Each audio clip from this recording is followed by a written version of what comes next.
Bueno, voy a tratar de resumir qué pasó la semana pasada. La Suprema Corte de Justicia declaró inválido un acuerdo del presidente.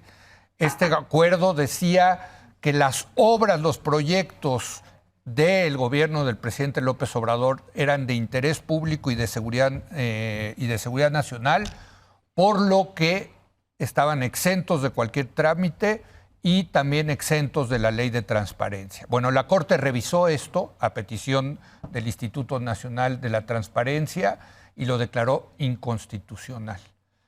Y la Corte dejó para esta semana la discusión de los efectos de esta invalidación de este decreto. Bueno, o sea, ni siquiera sabemos cuáles van a ser los efectos, pero el presidente mismo, el propio jueves, saca un decreto y declara todas sus obras, más limitado, pero las obras del Transoceánico, el Tren Maya, en fin, ¿no? Las emblemáticas. Las emblemáticas, y dice, son de seguridad nacional y de interés público. O sea, vuelve a sacar otro decreto similar, de menor alcance, y, bueno, he consultado, Javier, con los abogados, es legal esto, pero me parece que desde el punto de vista político es una cachetada a la Corte, como diciéndole, pues tú puedes declarar inconstitucional todos los decretos que quieras, yo te voy a seguir llenando de decretos, ¿no? Porque entre lo que son peras y manzanas y se vuelve a discutir el próximo decreto, estas obras siguen siendo definidas como de seguridad nacional e interés público. ¿Cómo ves? En efecto, coincido que es una cachetada al Poder Judicial y obviamente ya las implicaciones que iban a discutir esta semana ya no son tan relevantes con este nuevo decreto. A mí, sin ser abogado, sin ser experto, me suena razonable la conclusión a la que llegó la Suprema Corte en cuanto al primer decreto. Me suena totalmente razonable que por la amplitud y la ambigüedad del decreto lo hayan declarado inconstitucional por violar el derecho al acceso a la información. A mí lo que se me hace más interesante, sin embargo, más allá del caso puntual, es este nuevo rol de la Corte que viene desempeñando desde que llegó la nueva ministra como presidenta de la Suprema Corte. Creo que es un rol que no habíamos visto de hecho lo contrario. Creo que en un editorial Héctor lo describió como un momento inédito y sin duda lo es. Sin duda lo es. Y lo que a mí se me hace curioso, interesante, es que por un lado es un momento que está fortaleciendo a la Corte como institución, sin lugar a duda, creo yo, porque está por primera vez, probablemente en su historia, jugando un genuino rol de contrapeso al poder ejecutivo. Realmente no lo había tenido en el pasado y lo tiene ahora y con efectos importantes. Al mismo tiempo, creo que es una situación que bien puede terminar debilitando a la Corte también. ¿Por qué? Porque en el contexto actual estas decisiones se ven no como decisiones por una parte de la población, no como decisiones institucionales, sino como un órgano que ya es parte de la oposición. Y en ese sentido, creo que al partidizarse la Corte en exceso de esta manera, puede resultar, si esto sigue en el mediano plazo, en el debilitamiento de la Corte. Entonces, creo que es una situación muy interesante que por un lado parece recuperar fuerza, parece pasar una prueba importante en su evolución, un momento, como dice Héctor, inédito, que sin embargo, dado el contexto, dada la coyuntura, dada la polarización, dado que estamos ya rumbo a 2024, una elección presidencial, dado lo que ha dicho el presidente, que también puede terminar por debilitar esto a la Corte con la mitad de la población o un alto porcentaje de la población, viéndola como una Corte vendida, sesgada, corrupta, etcétera, etcétera. Algo, por cierto, que hace mucho eco en la población, es decir, es un mucho mejor enemigo que el INE. El INE fue un pésimo enemigo para el presidente. Creo que la Corte y el Poder Judicial en general es un mucho mejor enemigo desde el punto de vista del presidente para propósitos electorales rumbo a 2024. El presidente le da la cachetada, saca su decreto, pero además abre a todos los morenistas, ¿no?, la posibilidad de vengan y ustedes únanse conmigo al coreo en contra de la Corte. Este fin de semana vimos al gobernador de Veracruz venir a la Ciudad de México con miles de veracruzanos a manifestarse en contra de la Corte, pasearle ahí unos féretros, en fin. Esto puede debilitar a la Corte. Creo que tiene razón, Javier. O sea, eso es lo que quiere el presidente. Sí, pero son dos cosas distintas, muy distintas. Una cosa es reunir a unas bandas que vienen a ofender a la Corte por mandato y por pago incluso de un gobernador y desde luego en seguimiento de lo que hace el presidente. Eso está muy cerca ya de una banda fascista. Les falta nada más actos de violencia, de vandalización. No, pero sí le pegaron a un par de periodistas. Bueno, le pegaron. Entonces, eso ya está muy cerca de activar bandas fascistas. Sí. La otra cosa, voy a hacer la defensa, y no me gusta la palabra cachetada a la Corte, porque es verdad, como tú dices, rápidamente se dijo, López Obrador está desacatando a la Corte al emitir este otro decreto.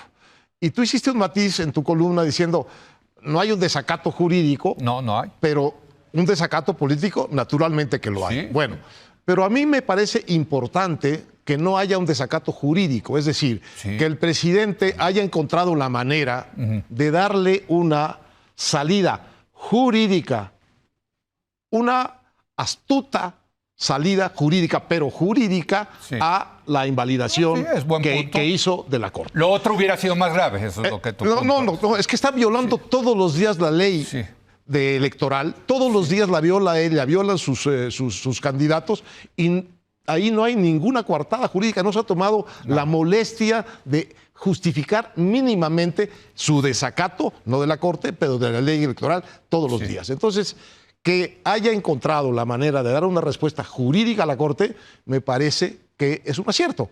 Y la Corte debe tomarlo así. Y en efecto, tener mucho cuidado, como dice Javier, de no reaccionar de manera que parezca que está volviéndose un poder adversario o un poder opositor. Buen punto. Es un muy buen punto. Finalmente hay algo jurídico, ¿no? Pero a mí lo que me llama la atención es, no, o sea, el mismo día, bolas, ¿no? Pues ahí te va otro decretazo, ¿no? Sí, bueno, es, digamos, la vieja discusión entre la letra de la ley y el espíritu. Sí. Es decir, claramente el decretazo viola el espíritu de la decisión de la Corte. Claro. No viola la letra, o aparentemente no la viola, y en ese sentido es una buena salida jurídica. Pero desde luego que violenta, si no es que viola, el sentido de la ley, pues a mí me parece clarísimo eso. También me parece clarísimo, Leo, que todo esto se venía posponiendo porque Saldívar no lo dejaba llegar. Sí. Lo que estamos viendo no es un cambio de correlación de fuerzas en la Corte. Ya existía esta correlación de fuerzas, pero no se expresaba porque Saldívar no permitía que llegaran los temas al Pleno o a las salas. La idea de no poner en una situación vulnerable a la Corte. A la Corte, exacto. Lo dijo él mismo. Exacto, él tenía la misma posición que la REA, digamos, no nos peleemos, hombre, mejor llevemos la fiesta en paz. Sí. Resultó que eso, pues por algún motivo se vino abajo y ahora están llegando los casos que ya estaban en el pipeline y están llegando, y la correlación de fuerzas que ya había en la Corte se está expresando. Eso a mí me parece pues también muy interesante de todo lo que estamos viendo ahora, y lo vamos a seguir viendo. Esto va a seguir sucediendo, sobre todo, insisto, con las obras del gobierno, porque digo, no es posible que no haya ahí una cosa de corrupción, de abuso, de violación de normas ambientales, laborales, ejidales, o sea, todo. No hay manera de que eso no esté muy mal hecho. No hay cómo. Creo que lo dices tú en tu artículo, a la militar. Sí. Pues así es como se hacen esas cosas. No se hacen de otro modo. Pones el ejército a hacer cosas, eso hacen. Ahora, están atacando todos los días a la Corte, eso es un hecho, y ya se abrió la campaña en contra de la Corte. Ya no es solamente el presidente, sino todos los que quieren quedar bien con el presidente están atacando a la Corte. Entre ellos el senador Armenta, que es el presidente de la mesa directiva, y hace público una conversación que tuvo con Norma Piña, ¿no? Por WhatsApp, donde yo creo que Norma Piña se equivocó, ¿no?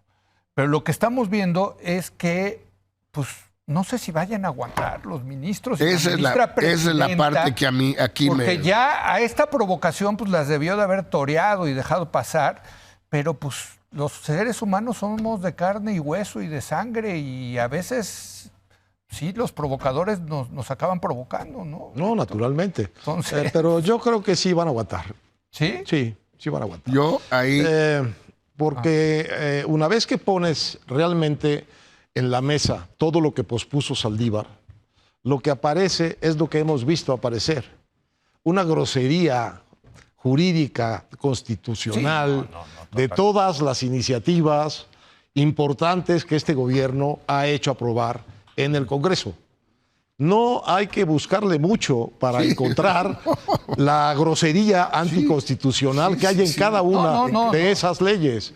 Es así que los que argumentan a favor hacen unas maromas. Entonces, nada más había que buscarle, nada más. Lo único que no tiene que hacer la Corte es entrar a la arena política.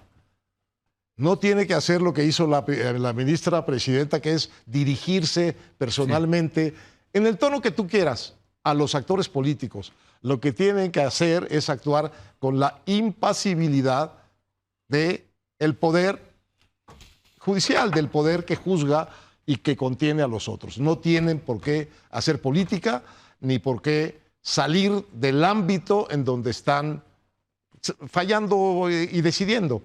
Si esto lo hacen, a mí me parece que pueden perfectamente, primero, contener una buena parte de las barbaridades constitucionales que están en el proyecto de gobierno del presidente y aliviar muchos de los daños futuros que tendría la persistencia de esos proyectos en la legislación mexicana. Javier, un último comentario. Recuerdo que la Corte en Estados Unidos le paró a Roosevelt varias de las leyes del New Deal. Y hubo presión política por parte de Roosevelt y amenazas de que iba a empacar la Corte, etcétera. Y pues sí se doblaron. Sí se doblaron frente al poder presidencial en Estados Unidos. Y una elección, la de 36. Sí, claro. Que esa es la apuesta de López Obrador. Es la apuesta, si lo ves. Entonces tienen toda la razón, Héctor. No deberían de entrar en el juego político, pero están metidos hasta acá. Bueno, yo creo en el juego político, ¿no? Javier.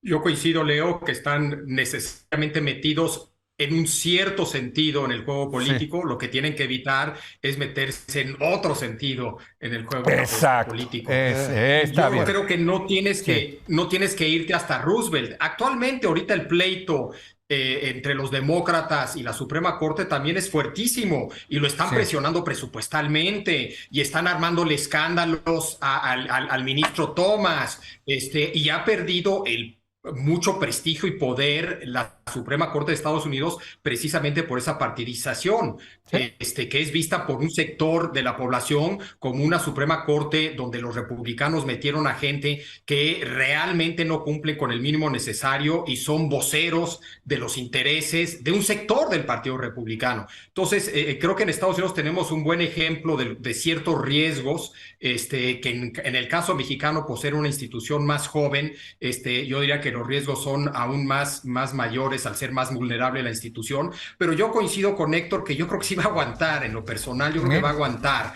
Ahora, yo soy más escéptico. Bajo el supuesto de que no enloquece y no trata de resolver absolutamente todo e irse con una velocidad. O sea, yo sí creo que tiene que operar con cautela, no solamente política, sino que también con una cierta cautela en cuanto a velocidad, a tiempos. Bueno, y va a tener que aprender lo que muchos hemos tenido que aprender este sexenio, que es a desarrollar una piel casi de pato, ¿no? Francés, ¿no? Frente a los ataques, las provocaciones, ¿no? Pues ni modo, así Hemos tenido que aprender varios en este sexenio. Pero bueno, vamos a una pausa y regresamos a hablar de la crisis de fentanilo en Estados Unidos y sus consecuencias para México.